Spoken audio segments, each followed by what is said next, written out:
Hello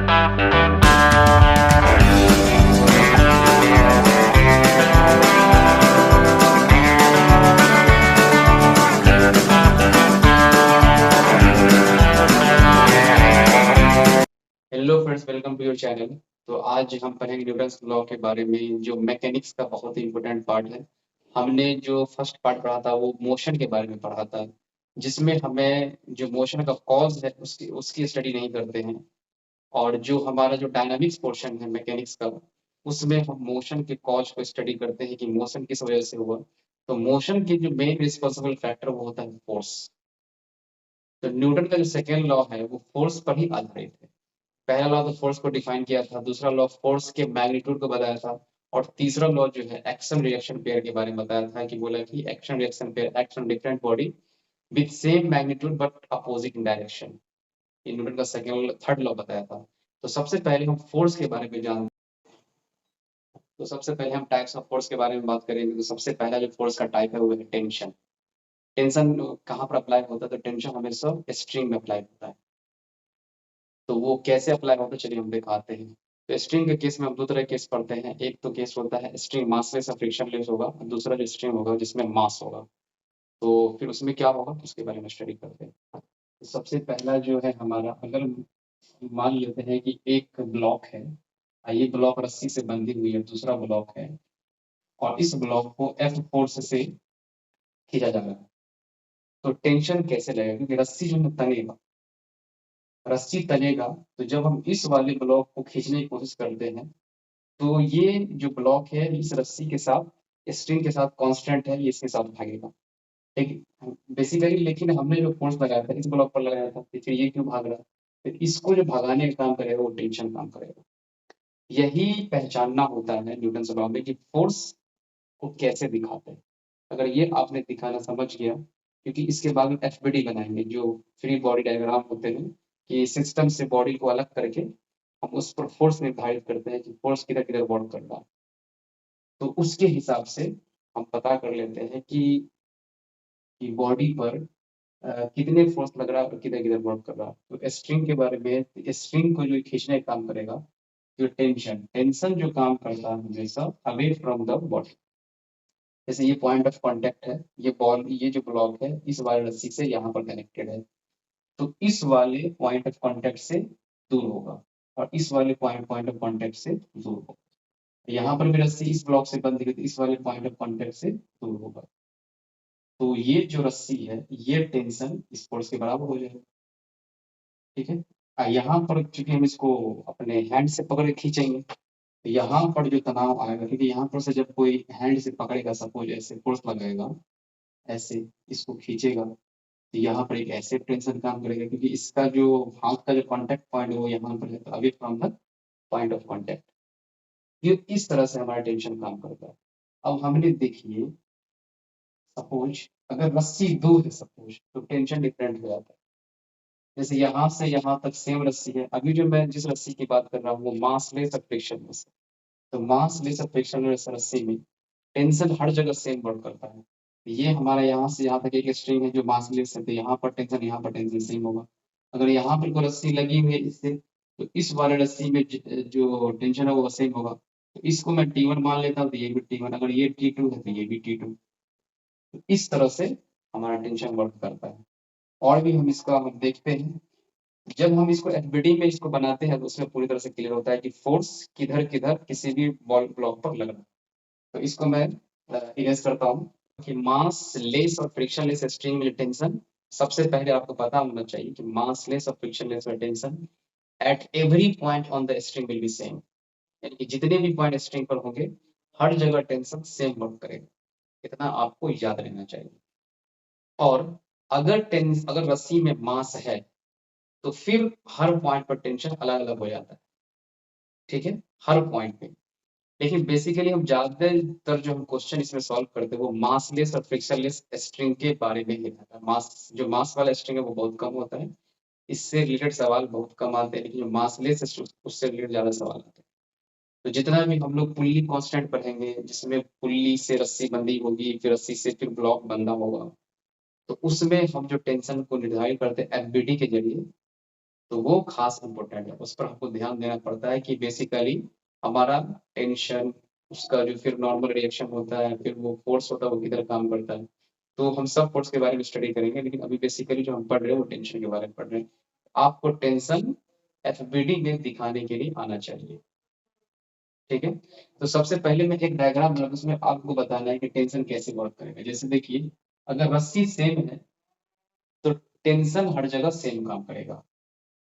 जैसे ये हमारा पुल्ली इस क्लैंप से बंधा हुआ है, अगर एक ब्लॉक इधर बंधा हुआ है M1 मास का और एक ब्लॉक इधर बंधा हुआ है M2 मास का, तो इस पर जो टेंशन काम करेगा, इसका जो पॉइंट ऑफ कांटेक्ट है अवे फ्रॉम, क्योंकि रस्सी सेम है, यहाँ से देखिए यहाँ पर रस्सी आया, फिर इस पर रैप हुआ, फिर इससे पास किया रस्सी। ये जो है पुल्ली रोटेट नहीं करेगी, क्योंकि पुल्ली क्या है, ये फिक्स बंधा हुआ, पुल्ली रोटेट नहीं करेगी, सिर्फ इस पर रस्सी स्लिप करेगा, स्लिप करके इधर आएगा। इस पर बेसिकली हम टेंशन दिखाते कैसे, तो पॉइंट ऑफ कांटेक्ट यहाँ पर, तो away from the point of contact, इसका पॉइंट ऑफ कांटेक्ट पुल्ली के साथ यहाँ पर, away from the point of contact, इसका अवे, फिर इसका, और ये वाला रस्सी अलग है तो इसका अलग हो जाएगा, क्योंकि ये टी है, ये टी, ये जगह 2T, क्योंकि 2T काम कर रहा है। इस तरह से दिखाते हैं। ये हमारा एक एफबीडी भी हो गया। एफबीडी इसी तरह से बनाते हैं। एफबीडी हम कैसे बनाएगा, देखिए एफबीडी का मतलब जो डेफिनेशन यही होता है कि representation of all forces acting on a body, जिस बॉडी का स्टडी कर रहे हैं उसका आप सिस्टम से निकाल दीजिए, एफबीडी बनाइए। तो एफबीडी बनाने के लिए हमको क्या करना पड़ता है, जैसे मैं M1 ब्लॉक का एफबीडी लिखना चाहता हूँ, तो M1 ब्लॉक का जो है मास, मास तो M1 ब्लॉक का जो ये वेट है वो सीधा वर्टिकली डाउनवर्ड काम करेगा, है ना, क्योंकि जो भी वेट काम करता है वो सीधा उसको अर्थ अपनी तरफ अट्रैक्ट करती है डाउनवर्ड। इसका मास ऐसे काम करेगा M1G। हाँ, ये रस्सी से बन गई है, इसका मास ऐसे काम करेगा, ये T। इसी को कहते हैं एफबीडी। एफबीडी में बेसिकली हमें टोटल फोर्स को दिखाना पड़ता है उस ब्लॉक पे। अब मैं इस ब्लॉक का देखूं, तो इस ब्लॉक में देखिए, इसमें एक जो इसका M2 है, इसका वेट नीचे काम करेगा वर्टिकली डाउनवर्ड M2G। ये रस्सी से बंद हुई तो इसका टेंशन ऐसे काम करेगा। ये आपका क्या हो जाता है, ये हो जाता है आपका एफबीडी। इसी को एफबीडी कहते हैं कि आप सिस्टम से बॉडी को पहले डिस्कनेक्ट कर दीजिए और देखिए उस पर कितना फोर्स काम कर रहा है, उस सारे फोर्स को प्रेजेंट कर रहा है उस पर, तो वही कहलाता है एफबीडी। अब मैं एक दूसरा उदाहरण लेता हूँ। अगर हमारा इंक्लाइन सर्किल जो थीटा एंगल से इंक्लाइन, इस पर एक ब्लॉक है और एक रस्सी से बंधे एक पुल्ली के थ्रू इस तरह से, इसका जो हम दिखाएंगे एफबीडी, एफबीडी कैसे दिखाएंगे, तो सबसे पहले इस पर दिखाना वो कौन कौन सा फोर्स वर्क कर रहा है, ठीक है। तो अभी मैं नॉर्मल रिएक्शन की बात नहीं कर रहा हूँ, बस अभी मैं टेंशन की बात में, टेंशन कैसे काम करेगा इसका हम अलग दिखाएंगे। तो ये ब्लॉक ऐसे रखा हुआ है, इसका टेंशन ऐसे काम कर रहा है, ठीक है। पुल्ली का देख लीजिए, पुल्ली में रस्सी एक ऐसे आया, एक ऐसे आया, तो रस्सी पर का पॉइंट ऑफ कांटेक्ट यहाँ पर, तो टेंशन इधर काम करेगा, इसका टेंशन इधर काम करेगा, तो ये पुल्ली पर का हमारा टेंशन है। अब इस ब्लॉक की बात करूं, अगर हाँ इस ब्लॉक में एक हमको ये दिखाना पड़ेगा mg, ये mg नीचे डाउनवर्ड काम करेगा वर्टिकल। इस ब्लॉक में अगर इसका मास सपोज M1 है, इसका मास M2 है, तो ये M1G हो जाएगा। इस ब्लॉक का मैं एफबीडी बनाऊं, इस ब्लॉक में सिर्फ दो फोर्स काम कर रहा है, M2G वर्टिकली डाउनवर्ड और इसका टेंशन अपवर्ड, है ना, क्योंकि ये हमारा रस्सी सेम, तो टेंशन भी हर जगह सेम होगा। तो ये इस तरह से हम इसको एफबीडी, हमने सिस्टम में सबको अलग कर दिया, यानी इस ब्लॉक को अलग किया, इस पुल्ली को अलग किया और इसको अलग किया। अब हमसे जो भी बोलेगा हम इससे हमने कुछ बता सकते हैं टेंशन कितना होगा। वो तो खैर हम इसका वैल्यू बताएंगे, वो हम जब इसका इक्वेशन बनाएंगे तो उस वक्त में इसका वैल्यू निकल के आएगा। अभी मैं बेसिकली टेंशन लगाना सिखा रहा हूँ, टेंशन कैसे वर्क करता है, उसका एफबीडी कैसे बनाते हैं। अब जो हमें दूसरा फोर्स दिखाना होता है वो किसी ब्लॉक के एफबीडी में, वो होता है दूसरा नॉर्मल रिएक्शन। तो सबसे पहले मैं फोर्स के बारे में, जो बेसिकली जो मैकेनिक्स में यूज होता है वो एक टेंशन, एक होता है नॉर्मल रिएक्शन, और जो तीसरा कांटेक्ट फोर्स होता है वो है फ्रिक्शन, जो भी कांटेक्ट, ठीक है। इस तरह से फोर्स तो बहुत तरह के होते हैं, इलेक्ट्रोस्टैटिक फोर्स होते हैं, ग्रेविटेशनल फोर्स होते हैं, है ना, बहुत तरह के फोर्स, न्यूक्लियर फोर्स होते हैं। लेकिन जो हमें जो 11th क्लास का मैकेनिक्स है उसमें जो न्यूटन्स लॉ में खास करके हमको टेंशन दिखाने की जरूरत पड़ती है, एक फ्रिक्शन और एक नॉर्मल रिएक्शन, ये तीन फोर्सेज है। फ्रिक्शन के लिए अलग से जो हमारा चैप्टर उसको डिजाइन किया गया, उसमें वैरायटी ऑफ क्वेश्चन डिजाइन हो सकते हैं। उसके लिए एक नया चैप्टर बनाया गया है फ्रिक्शन का, उसमें एनएलएम को, न्यूटन्स लॉ ऑफ मोशन को जोड़ करके उसको स्टडी करते हैं। तो अभी हम जो स्टडी करने वाले हैं अभी सिर्फ फ्रिक्शनलेस सरफेस के लिए, ठीक है। तो अभी हम फ्रिक्शन के बारे में नहीं पढ़ेंगे। जो हमारे फ्रिक्शनलेस सरफेस में जो फोर्स यूज होगा वो खास करके टेंशन फोर्स है और नॉर्मल रिएक्शन है, तो उसके बारे में स्टडी कर रहे हैं। तो हम नॉर्मल रिएक्शन कैसे दिखाते हैं? नॉर्मल रिएक्शन जो हमेशा एक्ट करता है परपेंडिकुलर टू द सरफेस, जिस सरफेस पर कोई ब्लॉक रखा हुआ उसके परपेंडिकुलर। तो कैसे? देखिए, माना कि अगर इस ये हमारा सरफेस है, इस पर कोई ब्लॉक रखा हुआ है, तो इस पर जो नॉर्मल रिएक्शन एक्ट करेगा अपवर्ड करेगा। अगर मैं इसका ये एफबीडी का मैं अगर ये इस ब्लॉक का मैं अगर एफबीडी बनाऊं तो देखिए क्या होता है। ये हमारा सरफेस है, ये हमारा ब्लॉक है, ठीक है। इस ब्लॉक पर सरफेस में हमारा नॉर्मल ऐसे, तो इस ब्लॉक में भी सरफेस हमारा नॉर्मल ऐसे। न्यूटन के थर्ड लॉ से एक्शन और रिएक्शन पेयर बराबर होते हैं, बस but equally magnitude but opposing direction. एक ऊपर मारेगा तो एक नीचे मारेगा, सेम मैग्नीट्यूड के साथ। ये ऐसे मारेगा, ये ऐसे मारेगा। तो नॉर्मल रिएक्शन ये है एक्सर्ट बाय द फ्लो, ये है exert by the block on the flow. इस तरह से नॉर्मल रिएक्शन हम दिखाते हैं। हमेशा याद रखना है कि नॉर्मल रिएक्शन हमेशा परपेंडिकुलर टू सरफेस है। देखिए 90 डिग्री का एंगल बन रहा है तो परपेंडिकुलर टू द सरफेस है। क्या ये हमारा हॉरिजॉन्टल प्लेन है? अगर मैं इंक्लाइन प्लेन पर नॉर्मल रिएक्शन को मैं दिखाऊं तो उसको मैं कैसे दिखा सकता हूँ? उसको सपोज हमारा कोई ब्लॉक है, वो थीटा एक ब्लॉक है जो इंक्लाइन प्लेन पर रखा हुआ है, एम मास का ब्लॉक है, इसका एंगल हमारा थीटा। तो इसका नॉर्मल रिएक्शन कैसे दिखाएंगे? इसका नॉर्मल रिएक्शन होगा परपेंडिकुलर टू द सरफेस, ये सरफेस के 90 डिग्री दिखाएंगे, ठीक है। तो ये हमारा नॉर्मल रिएक्शन इस ब्लॉक पर काम किया, ठीक है।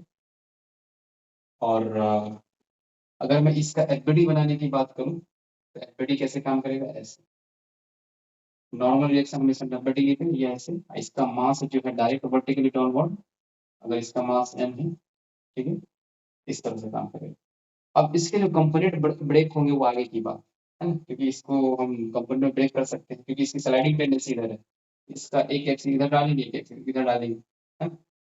तो अगर मैं रिजॉल्व करूं तो अगर ये एंगल थीटा है, सपोज यहाँ से मैं दिखा रहा हूँ, देखिए ये एंगल थीटा है, ये भी एंगल थीटा हो, क्यों? क्योंकि ये एंगल थीटा, ये 90 डिग्री 90 माइनस थीटा, ये पूरा 90 डिग्री थीटा हो जाएगा, ठीक है। तो इसलिए एंगल हमारा थीटा हो जाएगा। अगर मैं इस mg को दो पार्ट में ब्रेक करूं तो इधर का जो कंपोनेंट आएगा mg cos थीटा, क्योंकि थीटा के साथ जो होता है cos होता है और थीटा के अपोजिट साइन होता है, इधर आ जाएगा हमारा mg sin थीटा। तो दो तरह के तक हमारा एफबीडी बन गया। अब इस फोर्स की कोई रिक्वायरमेंट नहीं है, इस फोर्स की कोई रिक्वायरमेंट नहीं। हमें ये फोर्स देखिए, ये वाला फोर्स नॉर्मल रिएक्शन को बैलेंस करेगा, ये वाला फोर्स में स्लाइडिंग टेंडेंसी प्रोवाइड करेगा, ठीक है। अगर ये ब्लॉक स्लाइड कर रहा होगा तो अगर मैं इसका इक्वेशन लिखना चाहूँ तो ये जाएगा n equal to M G cos theta. इसका जो नॉर्मल रिएक्शन होगा एम जी कॉस थीटा, क्योंकि नॉर्मल रिएक्शन हमेशा एम जी के बराबर नहीं होता है, डिपेंडिंग अपॉन द कैसे रखा हुआ ब्लॉक। अगर हमारा इंक्लाइन सरफेस पर रखा हुआ है तो जो नॉर्मल रिएक्शन का वैल्यू होता है एम जी कॉस थीटा। जैसे यहाँ पर जो हमने दिखाया था, यहाँ पर क्या होगा, जैसे ये हमारा एम जी है, आइए ऊपर में नॉर्मल काम किया, आइए हमारा बॉडी के इक्विलिब्रियम कंडीशन में है, ये एम जी इक्वल टू हो जाएगा। देखिए एक अगला केस है जब नॉर्मल रिएक्शन का, माना कि अगर कोई ब्लॉक है, ठीक है, एक बड़ा ब्लॉक है जिसका मास कैपिटल है, एक छोटा ब्लॉक है जिसका मास स्मॉल है। इस ब्लॉक पर ऐसे फोर्स लगा करके पुश किया जा रहा है इसको। अब इसका अगर पूछेगा एफबीडी बनाओ तो कैसे बनाएंगे? देखिए फोर्स तो मैं लगाया इस ब्लॉक पर, लेकिन इसके साथ ये ब्लॉक भी आगे बढ़ेगा। तो इसको भगाने वाला कौन सा फोर्स? इसको भगाने वाला है नॉर्मल रिएक्शन, क्योंकि जब इस ब्लॉक पर हम धक्का देते हैं तो ये ब्लॉक और ये ब्लॉक का जो हमारा कांटेक्ट सरफेस है यहाँ पे, ये कांटेक्ट सरफेस इसको नॉर्मल देगा तो ये भी इसको नॉर्मल देगा, ये वाला नॉर्मल इसको भगाने का काम करेगा। तो इससे हमको पता चल इसके हमको एफबीडी बनाने से पता चलेगा कि इस वाले ब्लॉक पर कैसे फोर्स काम करे। जैसे मैं अगर एम मास के ब्लॉक का एफबीडी बनाना चाहूँ स्मॉल एम का, देखिए एक फोर्स तो इधर काम करेगा ऐसे, जो ये दिख रहा है, और ये वाला जो कांटेक्ट है मान लेते हैं इसके बीच में हमारा नॉर्मल रिएक्शन एन, ठीक है, N1 है मान लेते हैं। इस पर कितने फोर्स काम करेंगे? एक तो इसका mg नीचे काम करेगा, अर्थ सरफेस के द्वारा इस पर नॉर्मल रिएक्शन ऊपर काम करेगा। मान लेते हैं इसका मैं मान लेता हूँ N2, ठीक है। और ये जो सरफेस, ये जो ब्लॉक का सरफेस है, इस वाला सरफेस, इस पर ऐसे नॉर्मल रिएक्शन मानेगा उल्टा कर, ठीक है। इस तरह इसका एफबीडी हो गया इस ब्लॉक का। बड़े ब्लॉक का अगर मैं दिखाना चाहूँ, इस ब्लॉक पर कौन सा फोर्स काम कर रहा है। अगर इस ब्लॉक में, यानी कि ये N1 है, अगर इस ब्लॉक का सरफेस में इस पर मारा नॉर्मलाइजेशन N1, तो इसका भी जो फोर्सेज है नॉर्मलाइजेशन इस पर मारेगा उल्टा, है ना। ये दोनों एक्शन और रिएक्शन पेयर में काम करते हैं, तो अपोजिट एंड मैग्नीट्यूड सेम इस तरह काम करेगा। इसका जो नॉर्मल रिएक्शन इसके सरफेस में मान लेते हैं N3, सॉरी M, इसका जो वेट है वो mg काम करेगा नीचे, नॉर्मल रिएक्शन सरफेस के द्वारा, ठीक है। तो इस तरह से इतना ही फोर्स काम करता है, ठीक है। तो ये मैं एफबीडी, अगर ये मोशन में आएगा तो वो फिर बात उसके लिए इक्वेशन हम क्रिएट करेंगे और इसको हम सॉल्व करेंगे। अभी कम से कम एफबीडी बनाना सीख लो। जब तक एफबीडी बनाने के लिए नहीं आएगा तब तक आप प्रॉब्लम को सॉल्व बिल्कुल नहीं कर सकते। इसलिए एफबीडी बनाने के लिए आना चाहिए।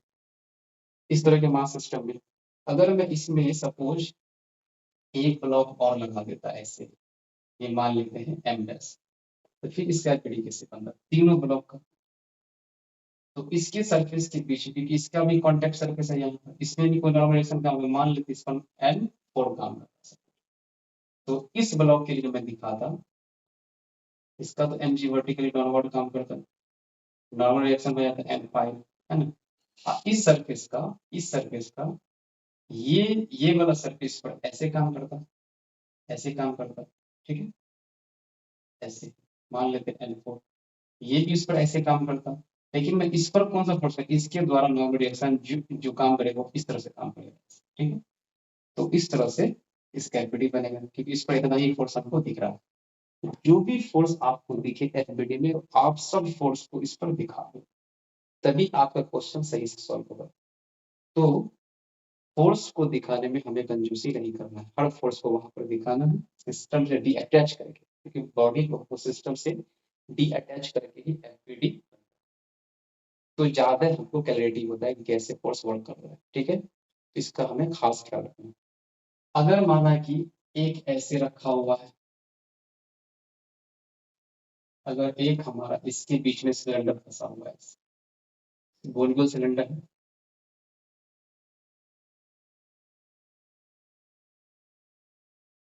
इसके बीच में एक गोल गोल सिलेंडर फंसा हुआ है, यानी कि ये कांटेक्ट पॉइंट है यहाँ पे इसका, ये इसका सेंटर है। तो जो हमारा एस्फेरिकल चीज है, एस्फेरिकल मतलब जो सिलेंडर किससे, जैसे इस तरह का शेप हो गया सिलेंडर, एक तरह का इसके बीच में फंसा हुआ है, ऐसे काफी ये मोटा है, या इसमें बॉल हो गया, तो इसका नॉर्मल रिएक्शन कैसे दिखाते हैं। तो इस पर जो नॉर्मल रिएक्शन एक्सर्ट करेगा इस सरफेस करेगा, क्योंकि यहाँ पर कांटेक्ट पॉइंट इस सरफेस का, तो ये सरफेस इस वाले बॉल पे नॉर्मल रिएक्शन मारेगा। कैसे, ये मारेगा, अगर मैं इसको इस सिस्टम से डिअटैच कर दूं, तो ये जो मानेगा, माना ये कांटेक्ट पॉइंट है यहाँ पर, इसका नॉर्मल इसके सेंटर से पास करेगा, ये इसका सेंटर है, मान लेते हैं ये N1। अब इस वाले कांटेक्ट का जो नॉर्मल ये भी सेंटर से पास करेगा, इसका अलग नॉर्मल इसलिए ऐसे हो जाएगा, यानी कि N2। तो एसिफेरिकल चीज में जो नॉर्मल रिएक्शन होता है उसके सेंटर से पास करता है, और इसका जो मास होगा mg वेट, वो ऐसे काम करेगा। ये क्योंकि बड़ा ब्लॉक है, ये पॉइंट मास तो है नहीं, तो इसका जो वेट हमें दिखाना पड़ेगा, इसका एक्चुअली में टोटल मास जो होता है उसके उसका जो सेंटर ऑफ मास होता है उसके सेंटर पर कॉन्सेंट्रेटेड होता है। तो हमने सेंटर पर से इसका mg दिखाया, हमने साइड से नहीं दिखाया यहाँ पर, क्योंकि ये बड़ी ब्लॉक है। इसका जो बेसिकली जो मेन स्टडी करते हैं वो हम करते हैं रोटेशनल डायनामिक्स में, क्योंकि रोटेशन में जो बड़े बड़े ब्लॉक के बारे में उसको नचाया जाता है, उसमें मोमेंट ऑफ इनर्शिया क्रिएट किया जाता है। तो बड़ी ब्लॉक के लिए जो हम मास को जो निर्धारित करते हैं वो सेंटर ऑफ मास पर होता है। सेंटर ऑफ मास एक तरह का लोकेशन होता है किसी भी बॉडी पर, जहां पर पूरे बॉडी का होल मास कॉन्सेंट्रेटेड होता है, उसको कहते हैं सेंटर ऑफ मास। तो ये चूंकि स्फेरिकल शेप का है, तो इसका जो सेंटर ऑफ मास होगा उसके सेंटर पर होगा, इसलिए मैं यहाँ पर से फोर्स को दिखा रहा हूँ, ये mg नीचे वर्क करेगा। तो इस ब्लॉक पर इतना फोर्स हमें काम करेगा, क्योंकि ये सब ऑल सरफेस ऑफ फ्रिक्शन है, इसमें कोई किसी भी टाइप ऑफ फ्रिक्शन नहीं। तो हम इसका एफबीडी बनाना सीख लिया।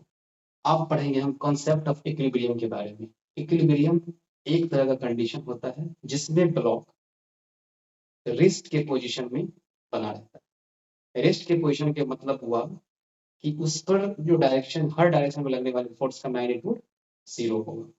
चलिए इसको हम कुछ एग्जांपल से दिखाते हैं कि कैसे किसी भी कोई भी चीज इक्विलिब्रियम कंडीशन में। सपोज मैं मान लेता हूँ कि हमारा एक ये सीलिंग है, इससे एक रस्सी बंधी हुई है ऐसे, इससे एक ब्लॉक ऐसे बना, एक ब्लॉक ऐसे बनता है दूसरी रस्सी से, ठीक है। ये एम मास का ब्लॉक, जो दोनों एक्सट्रीम साइड में हम रस्सी से पकड़ करके बांधे हुए इसको। ये कह रहा है कि ब्लॉक इक्विलिब्रियम स्टेट में, इक्विलिब्रियम मतलब इस ब्लॉक का मूवमेंट किसी भी डायरेक्शन में नहीं, ना तो ऊपर नीचे करेगा न इधर उधर भागेगा। इसका मतलब है कि net force in every direction will be zero, either Fx और Fy और Fz। तो net force for equilibrium condition, for equilibrium condition, equilibrium condition, net force in every direction will be zero। ये हमारा इक्विलिब्रियम कंडीशन, ठीक है। यानी कि Fx भी जीरो, Fy भी जीरो एंड Fz भी, ये जेड की डायरेक्शन में भी जीरो। तो अगर मैं इसको मैं देखूं इस वाले ब्लॉक में, तो चलिए इसको मैं दिखाता हूँ कैसे इसका हम एफबीडी बना।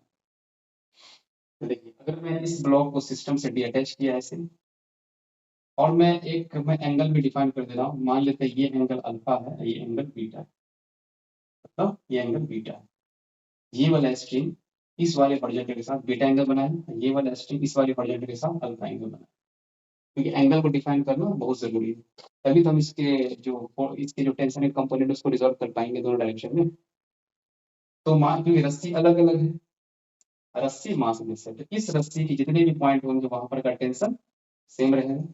ये रस्सी दूसरी है, इसका दूसरा टेंशन होगा, लेकिन हर पॉइंट पर वो टेंशन सेम रहेगा। तो मान लेते हैं इस रस्सी में टेंशन लगा T1, क्योंकि अभी from the point of contact ऐसे, इसका टेंशन ऐसे T2, ठीक है। अब हम इस वाले जो हमारा टेंशन फोर्स है इसके कंपोनेंट में रिजॉल्व करेंगे, यानी कि ये हो गया x, ये हो गया y, इस तरफ से ये हो गया x, ये हो गया y, ठीक है। मैं दिखाने के लिए कर रहा हूँ। तो इसका जो एक कंपोनेंट आएगा, क्योंकि इसके साथ अल्फा एंगल बना हुआ, दिया जाएगा टी कॉस अल्फा। कि आपने इसको वेक्टर में पढ़ा होगा, रेजोल्यूशन ऑफ वेक्टर कैसे रिजॉल्व करते हैं। ये हो जाएगा T sine T1 sine alpha, T1 sine alpha. इसका हो जाएगा T2 कॉस बीटा, ये हो जाएगा T2 साइन बीटा। और इसका मास होगा ऐसे वर्टिकली डाउनवर्ड, यानी कि mg, ठीक है। अब ये वाला फोर्स जो है, ये वाला ब्लॉक है इक्विलिब्रियम कंडीशन में, यानी कि हर डायरेक्शन में फोर्स बराबर होगा। तो देखिए इस डायरेक्शन में फोर्स है T1 cos अल्फा, इस डायरेक्शन में फोर्स है T2 cos बीटा। ना तो ब्लॉक इधर जा रहा है ना इधर जा रहा है, इसका मतलब दोनों फोर्स आपस में बराबर होंगे, यानी कि T2 cos अल्फा बराबर T2 cos beta. Equation number 1। Equation इस तरह से बनाते हैं इक्विलिब्रियम का, ठीक है। और इस तरफ का फोर्स नीचे और ऊपर बराबर होगा। ऊपर में कितने फोर्स लग रहे हैं, एक लग रहा है हमारा, सॉरी ये वाला इधर नहीं होगा, ये वाला इधर होगा, ठीक है। ये वाला इधर होगा इस डायरेक्शन में, T2 साइन बीटा। तो इस डायरेक्शन में फोर्स जो लग रहे हैं T2 साइन बीटा और T1 साइन अल्फा, इस डायरेक्शन में mg।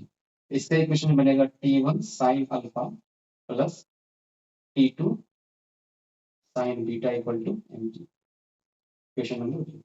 हम दोनों को सॉल्व करके T1 T2 का मान निकाल सकते हैं, क्योंकि इतना मैथ्स तो आता ही। इस तरह से हम इक्विलिब्रियम कंडीशन को दिखाते हैं कि अगर इक्विलिब्रियम में कोई चीज होता है तो हमेशा रेस्ट मोड में होगा, और जितने भी डायरेक्शन उसके फोर्स को बैलेंस करना पड़ता है, हर डायरेक्शन का फोर्स आपस में बराबर, इस डायरेक्शन में फोर्स इसके बराबर, इस डायरेक्शन में फोर्स इसके बराबर, ठीक है।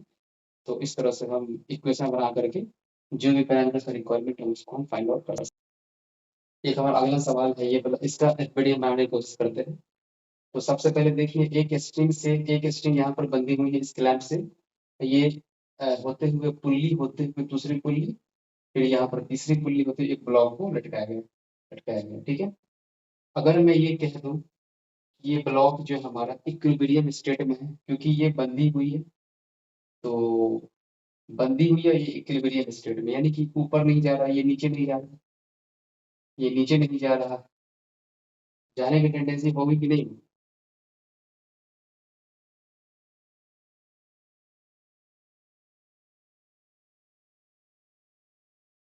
एक ब्लॉक ऐसे M2, यानी M1 है, ये M2।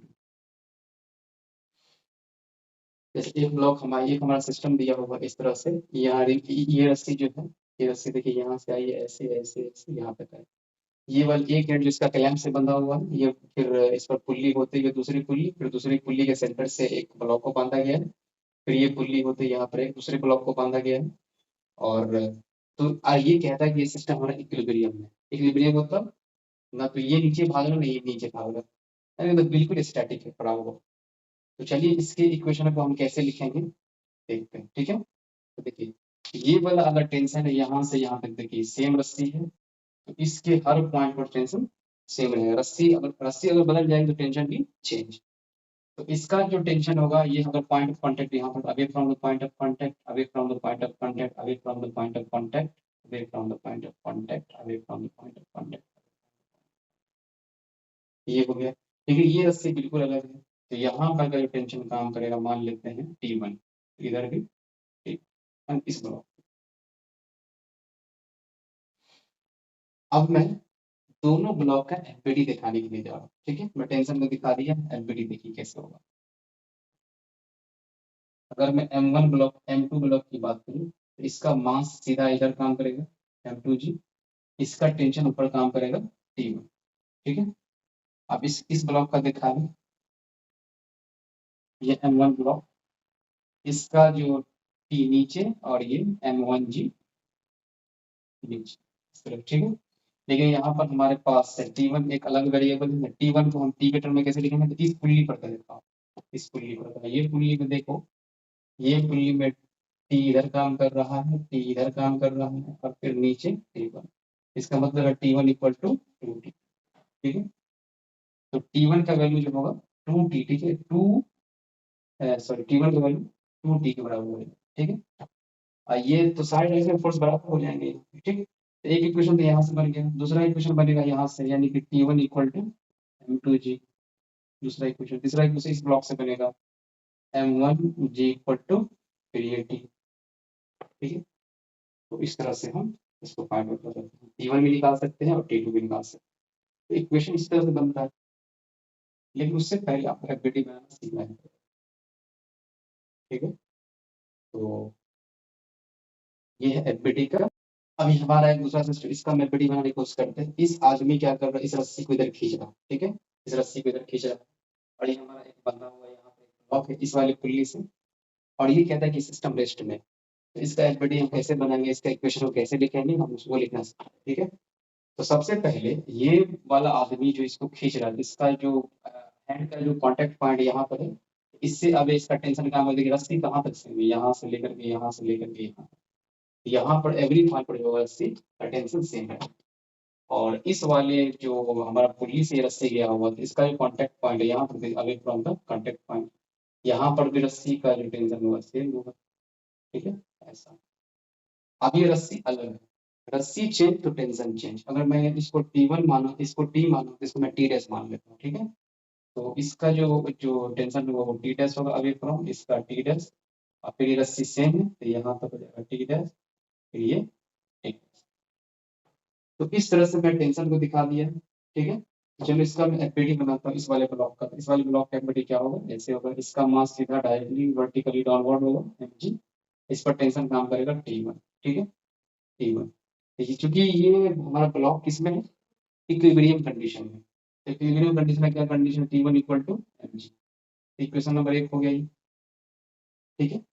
अब मैं इस वाले पर फोर्स लगा रहा हूँ, क्योंकि ये जो लगा रहा है, ये जो देखिए यहाँ भी इस वाली पुल्ली पर मैं दिखाऊँ, क्योंकि हमें, क्योंकि दो इसमें वेरिएबल है T और T1, तो दोनों में दिखाना पड़ेगा। तो T और T1 में क्या रिलेशन है, इस वाले ब्लॉक पर दिखाते हैं। इस वाले ब्लॉक पर देखिए, ये ऐसे है, इधर T डैश, ये एक्चुअली T डैश है, इधर भी T डैश, और ऊपर में T, ठीक है।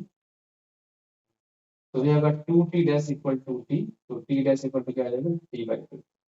T by equation number 2। अब यहाँ पर हम पुट कर देंगे तो हमको टी डैश भी निकल जाएगा, और टी1 तो ऑलरेडी निकल गया है, और जो सॉरी टी डैश तो निकल गया, तो टी भी निकाल सकते हैं यहाँ से। इस इक्वेशन में यहाँ पुट कर दूँ तो टी डैश जब एम जी डाल देते हैं, M G equal to T by two, तो टी इक्वल टू क्या जाएगा, 2mg। इस तरह से हमारा जो हमारा फोर्स है, टेंशन फोर्स, T1 भी निकल गया, और टी डैश भी निकल गया, और टी भी निकल गया। तो आई होप आप एफबीडी बनाना एटलीस्ट समझ गए होंगे। तो इस तरह का कंटेंट पाने के लिए आप हमारे चैनल पर आइए, और जो जो फिजिक्स से रिलेटेड जो हमारा अभी न्यूटन्स लॉ चल रहा है, अभी हमने एफबीडी बनाया, आपको सिखाया, तो आई होप आपको ये एफबीडी समझ में आ गया होगा। तो हमारा वीडियो कैसा लगा हमें कमेंट के जरिए बताइए। अगर हमारा वीडियो अच्छा लगा है तो आप हमारे वीडियो को लाइक करें, चैनल को सब्सक्राइब करें, अपने दोस्तों के साथ ज़्यादा से ज़्यादा शेयर करें। तो इस तरह का वीडियो पाने के लिए हमारे चैनल पर का जो वो है, सब्सक्रिप्शन का जो बेल आइकन है, उसको सब्सक्रिप्शन कर, to get the latest notification of my video, press the bell icon, and definitely you can get the latest update what kind of video has been uploaded. So thanks for watching.